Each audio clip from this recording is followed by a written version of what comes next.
Hello, hello, hello. Bats in the Belfry. Yes, welcome to SuperMonster City. Now remember, we have a YouTube channel and we're in the Crypts of SuperMonster City right now.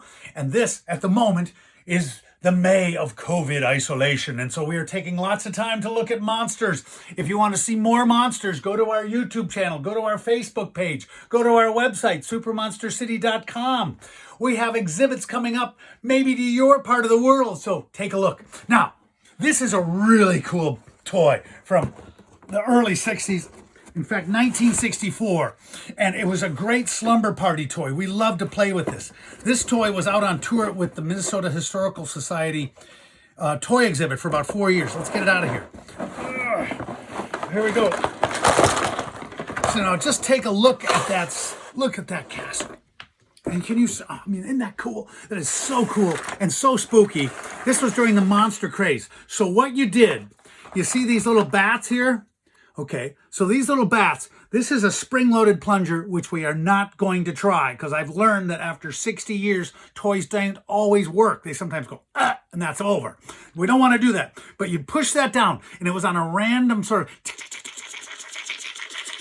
and then suddenly this thing would pop up, and you'd fill this whole thing full of bats, and the plan was, you see these really cool hands? Well, then you'd hold these hands up, and they'd fly way up in the air, and you'd catch them, and whoever caught the most bats eventually won. There was a whole set of instructions for this thing, and there was a whole way of playing it with these little weird tokens, and marbles would go down here, and they'd come out, and you'd keep score. We didn't care about that. We just sort of went, let's just catch bats. It was way too cool.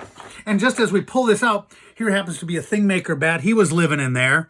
And then here's like a little bee. He was living in there. The other thing we used to do was we used to put all our small MPC Frito-Lay mini monsters in, and they'd fly. We just load this thing up with just debris. It was like a bomb explosion of monster shrapnel. Now, so we had all these bats, okay, all these really cool bats. And somehow there was a way of, there was giant bats and there were vampire bats, and somehow these tokens would tell you things. They have goofy, crazy faces on them. But we didn't pay attention to that. These hands, by the way, when I did a 5th grade interpretation of A Christmas Carol, these were the hands that the death character lives, the ghost of Christmas future. He used those in a big spooky cloak and beckoned Scrooge. Anyway, that's a story for another day.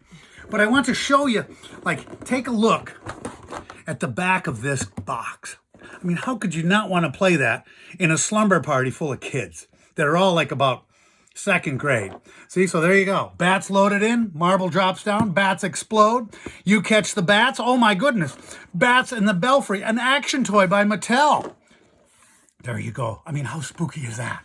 Oh, and by the way, because I was that kid, there's like, I can't remember, these were like not ugly stickers, they were name stickers. So you got a really ugly guy and he had a name up there, and that was part of the adventure.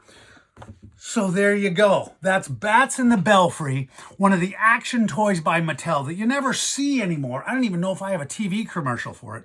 But if you've got favorite toys from your youth that you played at with your friends, your brothers and sisters, slumber party, you know, there was a million toys out there, and I want to hear about them.